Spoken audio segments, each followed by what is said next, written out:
தமிழ்நாட்டில் இன்று உதயமாகிறது 4 அரசு கலை மற்றும் அறிவியல் கல்லூரிகள். காணொலி காட்சி வாயிலாக தொடங்கி வைக்கிறார் முதலமைச்சர் மு க ஸ்டாலின்.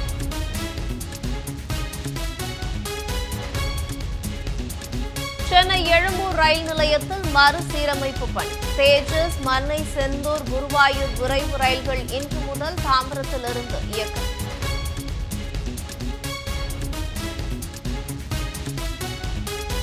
இந்தியா பாகிஸ்தான் போர் நிறுத்தப்பட்டதற்கு தாம் காரணமில்லை. முதல் முறையாக ஒப்புக்கொண்ட அமெரிக்க அதிபர் டிரம்ப்.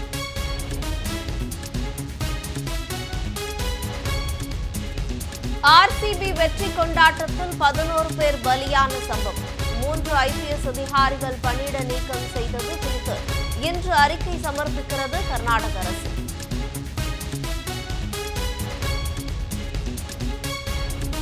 நான்கு மாநிலங்களில் 5 சட்டமன்ற தொகுதிகளுக்கு நடைபெற்ற இடைத்தேர்தலில் 70% வாக்குகள் பதிவு. வரும் 23ஆம் தேதி வாக்குகள் எண்ணப்பட்டு அன்றைய தினமே முடிவுகள் அறிவிக்கப்படுகிறது.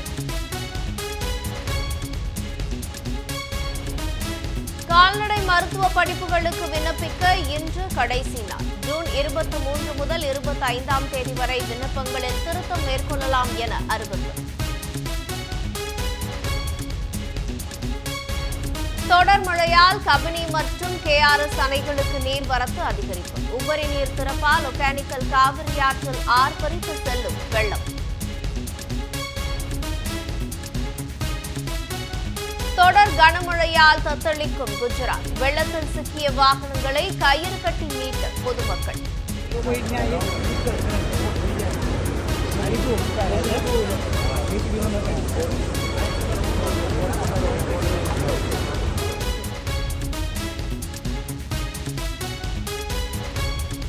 ஜார்க்கண்டில் 48 மணி நேரமாக நீடிக்கும் மழைக்கு இதுவரை 15 பேர் பலி. ராஞ்சி உள்ளிட்ட இடங்களில் பாலங்கள் அடித்து செல்லப்பட்டதால் போக்குவரத்து முடக்கம்.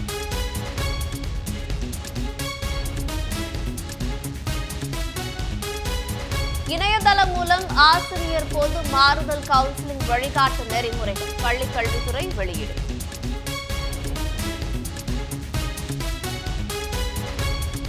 கிருஷ்ணகிரியில் நாளை தொடங்குகிறது அகில இந்திய மாங்கனி கண்காட்சி. முன்னேற்பாடு பணிகள் தீவிரம். ஆட்சியர் ஆய்வு.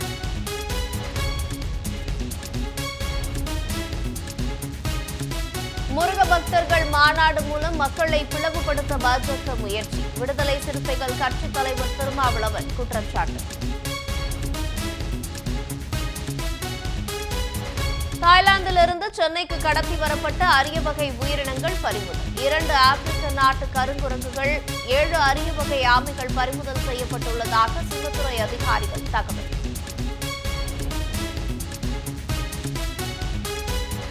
இந்தியா இங்கிலாந்து இடையே 5 போட்டிகள் கொண்ட டெஸ்ட் தொடர் இன்று தொடக்கம். தொடரை வென்று 18 ஆண்டுகால ஏக்கத்தை தணிக்குமா இந்தியா என எதிர்பார்ப்பு.